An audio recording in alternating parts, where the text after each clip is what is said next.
Hello friends, आज है 26 सितंबर और आज हम 26 सितंबर से बनने वाले करेंट अफेयर्स देखेंगे। और लास्ट में मैं 2 क्वेश्चन हमेशा स्टैटिक का रखता हूं ताकि आपका स्टैटिक भी क्लियर होते चले और जिनको याद है उसका रिवाइज होते रहे। यहाँ से डायरेक्ट क्वेश्चन पूछ लिया जाता है, मतलब मैप के क्वेश्चन से।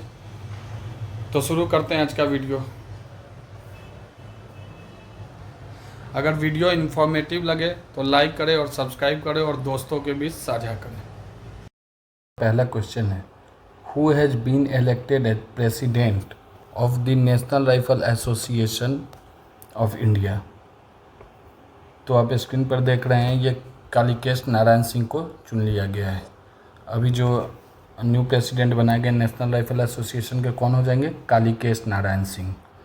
अब ऑप्शन से रिलेट करते हैं। राजेंद्र सिंह अभी हाल ही में CISF के महानिदेशक बनाए गए हैं। गोविंद मोहन ये होम सेक्रेटरी हो जाएंगे, इंडिया के होम सेक्रेटरी हो जाएंगे। और KVS मानियन मैंने आपको कल ही बताया था, ये फेडरल बैंक के MD और CEO चुने गए हैं। चलते हैं नेक्स्ट क्वेश्चन की तरफ। At which place India unveils the country's first CO2 methanol plant? तो ये अभी पहला CO2 मिथेनॉल प्लांट कहाँ लगने जा रहा है? तो ये अभी महाराष्ट्र के पुणे में लगने जा रहा है। अभी इससे होगा क्या, इससे मतलब क्या फ़ायदा होगा? तो ये एक CCUS पे काम करेगा। CCUS ये एक ऐसा प्रक्रिया है जिससे हम कार्बन को कैप्चर, मतलब जो कार्बन निकलता है ना उसको कैप्चर करते हैं, उत्सर्जित कार्बन को पकड़ा जाता है और उसे यूटिलाइज, सही तरीके से इसका यूटिलाइज करते हैं और स्टोर भी करते हैं कार्बन को। तो इस प्रक्रिया से हमें फ़ायदा क्या होगा? तो इस प्रक्रिया से बहुत सारे फ़ायदे देखने को मिलेंगे। जैसे इसका यूज करके हम जलवायु परिवर्तन को कम कर सकते हैं, जलवायु परिवर्तन को कम कर सकते हैं।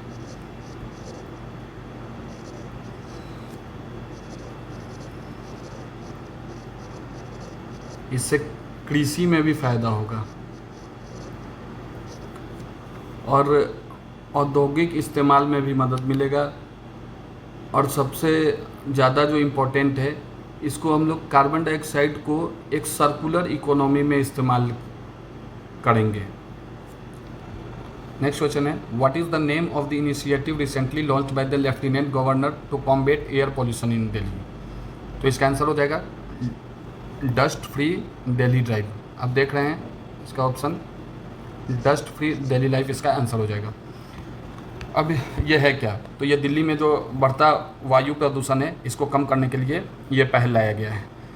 ये विंटर आने से पहले वायु प्रदूषण को कम कर देना है। और ये यहाँ के लेफ्टिनेंट गवर्नर कौन हो जाएंगे? VK सक्सेना।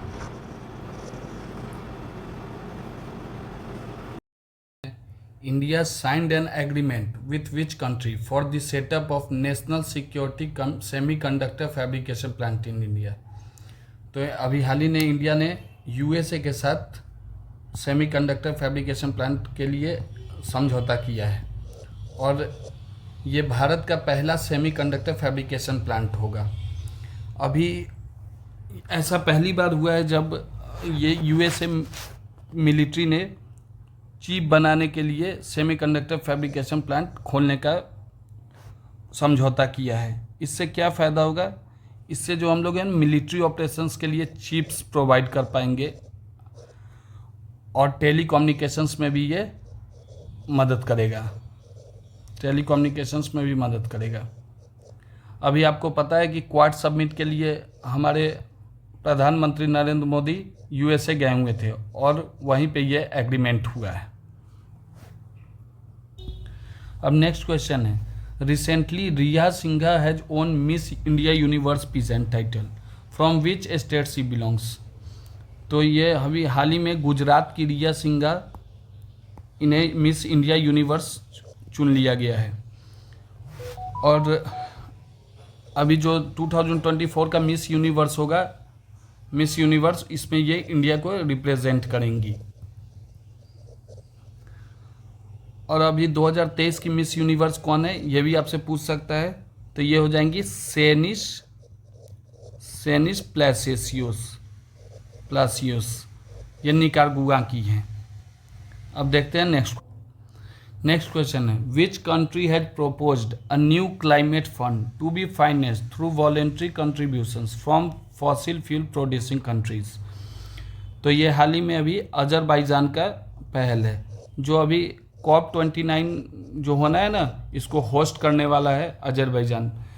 तो इसने एक प्रोपोज्ड क्लाइमेटिक फंड बोला है कि क्लाइमेट फंड जो है ना, जो कंपनी या कंट्रीज़ फॉसिल फ्यूल बहुत ज़्यादा मतलब उत्सर्जित कर रही है, वो अपने स्वेच्छा से फंड कंट्रीब्यूट करे, ताकि जो देश विकास कर रहा है उसे जलवायु परिवर्तन से लड़ने में स्वेच्छा मिल सके।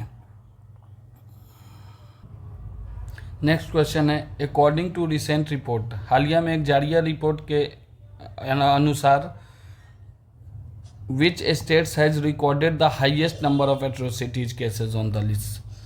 तो ये इसमें उत्तर प्रदेश, राजस्थान और मध्य प्रदेश हो जाएंगे। सिर्फ 13 स्टेट से 97.7% atrocities cases on the list हैं, जिसमें उत्तर प्रदेश इसमें सबसे आगे है। 22% केस सिर्फ उत्तर प्रदेश से हैं। नेक्स्ट क्वेश्चन है, who has been appointed as the chief of National Crime Records Bureau. तो NCRB के आपसे पूछ रहा है, NCRB के अभी प्रमुख कौन बनाए गए हैं। तो यह हाल ही में आलोक रंजन को बनाया गया है। अब कुछ रिलेट करते हैं ऑप्शन से। सुमन बेरी ये नीति आयोग के वाइस प्रेसिडेंट हो जाएंगे, नीति आयोग के वाइस प्रेसिडेंट हो जाएंगे। Rahul Rajgotra Indo Tibetan border police के अध्यक्ष हो जाएंगे। और निखत जरीन जो कि इंडियन बॉक्सर हैं, जिन्होंने 2 बार वर्ल्ड चैंपियन का खिताब जीता है, इन्हें तेलंगाना में DSP बनाया गया है। तेलंगाना गवर्नमेंट ने इन्हें DSP बनाया है। Next, recently which country has return the antiquities to India which hold culture and diplomatic relations for India. तो अभी ये हाल ही में अमेरिका ने इंडिया के जो बहुत सदियों पहले एंटीक्विटीज़ जो थे वो स्मगल या चोरी के थ्रू अमेरिका पहुंच गए थे। तो अभी 297 एंटीक्विटीज़ को वापस किया है। नेक्स्ट क्वेश्चन है, who became the new prime minister of Sri Lanka.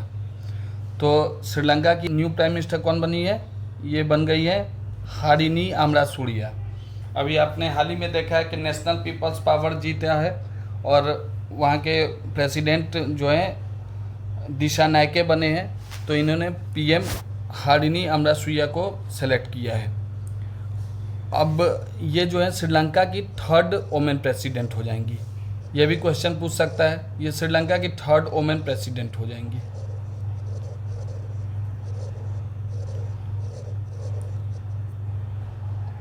अब हम ऑप्शन से रिलेट करते हैं। पहला है पैंटोगाटन, ये भी हाल ही फिलहाल का न्यूज है। ये थाईलैंड की पैंटोगाटन सिनावात्रा थाईलैंड की सबसे युवा प्रधानमंत्री बनाई गई हैं। लॉरेंस वोंग ये सिंगापुर के प्राइम मिनिस्टर हो जाएंगे। और एक मैंने ऑप्शन रखा है श्रीमावो बांद्रनायके, ये श्रीलंका, ये विश्व की पहली महिला प्रधानमंत्री हो जाएंगी, विश्व की पहली महिला, और श्रीलंका की भी पहली हो जाएंगी प्रधानमंत्री। अब 2 मैंने स्टैटिक क्वेश्चन रखा है। तो पहला है, which is the longest railway route in the world. दुनिया का सबसे लंबा रेलवे रूट कौन है। तो ये आप देख रहे हैं मैप के थ्रू, मैं आपको बताता हूँ, ये है रसिया। और रसिया का जो ये आप शहर देख रहे हैं सबसे ये नीचे, ये व्लादिवोस्क, यहाँ से एक ट्रेन चलती है जो कि ये रसिया के सेंट पीटर्सबर्ग तक जाती है, यहाँ तक ये ट्रेन जाती है। तो ये टोटल कितना डिस्टेंस कवर करती है, समथिंग 9200 किलोमीटर। ये 8 टाइम जोन को पार करती है, 8 टाइम जोन, 8 टाइम जोन को ये क्रॉस करती हैं। हमारा इंडिया जो है ईस्ट टू वेस्ट अगर आप आर पार होते हैं तो ये लगभग 3200 किलोमीटर है। तो इसको 3000 मान लेते हैं और इसको 9000 मान लेते हैं। मतलब इंडिया का 3 गुना ये रेलवे रूट है। कहाँ से? व्लादिवोस्टोक से सेंट पीटर। आपसे कितना बार पूछ लेता है क्वेश्चन कि ट्रांस साइबेरियन रेलवे रूट जो है वो कहाँ से कहाँ तक है, तो व्लादिवोस्टोक से लेके सेंट पीटर्सबर्ग तक। अब नेक्स्ट क्वेश्चन देख, तो राइट आंसर हो जाएगा इसका ट्रांस साइबेरियन रेलवे। अब नेक्स्ट क्वेश्चन हमारा, which country is called land of canals? नहरों का देश किस देश को कहा जाता है? तो इसका राइट आंसर हो जाएगा पाकिस्तान। पाकिस्तान को नहरों का देश कहते हैं। यहाँ 70 से भी ज़्यादा नहर है। अब ऑप्शन से रिलेट करते हैं।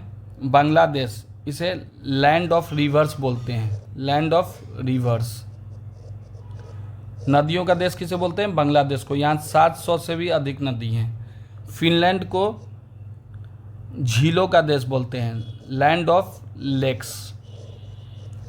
यहाँ 1,68,000 लेक है, 1,68,000 प्लस लेक्स है। और थाईलैंड को क्या बोलते हैं? लैंड ऑफ वाइट एलिफेंट, सफ़ेद हाथियों का देश। आपको ये याद रखना है, ये आपसे डायरेक्ट पूछा जाता है। तो ये आपको, ये सब मैप का क्वेश्चन है, तो ये आपको याद रखना है।